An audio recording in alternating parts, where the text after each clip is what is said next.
Hey there guys, DMO73 here, bringing you the first deck profile for the week. This is the Millium, Force-Focused Millium deck. It is mono white in terms of stones, and the whole idea was just to essentially kind of beef up the light structure deck, adding some cards from the other structures and from the actual CFC set to make the deck a little bit more competitive and have a little bit more of an edge, so that when you are using that force mechanic to roll dice and stuff, you get a little bit more security out of it and a little bit more bang for your buck. So obviously we have Millium as our ruler, judgment cost of 3, energized for white, and you can pay Fairy Tales for white light for light attribute instead of any other color. So that's pretty strong there. And then he flips over, becomes a 9/9, gets a stone when he comes into play, which is really nice. He still can pay Light Will, and then every time he attacks or blocks, he forces and adds that many +1/+1 counters permanently on him. So he can become very, very big, very, very fast, especially when you have lots of Pandoras to deal with.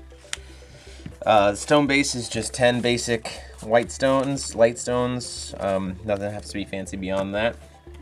Moving into the resonators, we play 2 Monkey Trapped in Life, just because it's early game repeatable blocking, and it synergizes really well with Pandora's Mark of Hope. I'll kind of talk about that in a little bit. The main force kind of early game card is Puss in Boots. When he comes into play, you roll a die and gets that many +1/+1 counters. Not in the structure deck is Pandora, the Hope Weaving Queen. So when she's on the field, for each copy of her, whenever you would force, you roll an additional die. So with 2, you'll roll 3 dice. With 3, you'll roll 4 dice. With 4, you'll roll 5 dice. And that can just get really devastating. Plus, with a 2/10 stat bonus, natural stats, it's really, really strong.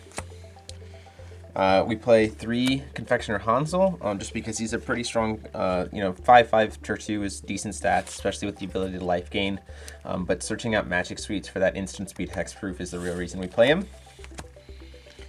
We play 4 Red Riding Hood, just because you're playing Fairy Tales, so you might as well play Red Riding Hood. This card is just amazing for ramping and for pushing damage in later in the game.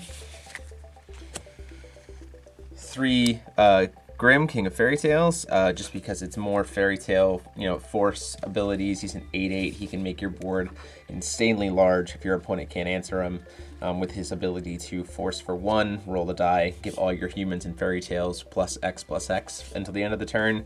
It's really, really nasty. And then just around at the top end, we play 2 Captain Hooks, just to have something kind of stronger at the end game to kind of help push through lethal. Moving into the spells, we run 4 Dreams of Flight, just because we can use Remnant, and we can force to give flying and +X/+X, and make really, really strong plays. You imagine rolling 3 dice for 1, and then remnanting it and rolling another 3 dice, and just having a massive 2 creatures with flying. 4 of Magic Suites, just for the stat pump and for the instant speed hexproof, because it provides barrier to whatever it resolves on, and it can hit J rulers, which is really nice.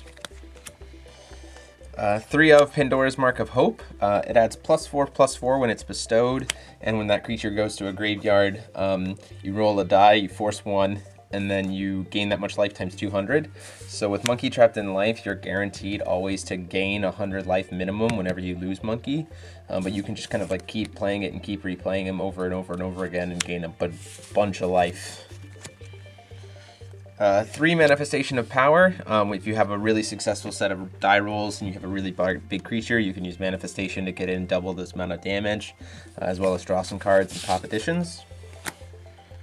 And then 3 Summoning from the Fairy Tale world, just to help with consistency in the deck. And then as well, 1 Retelling Stories, just to kind of help with consistency as the game goes on, to kind of recycle things like Puss in Boots and stuff like that.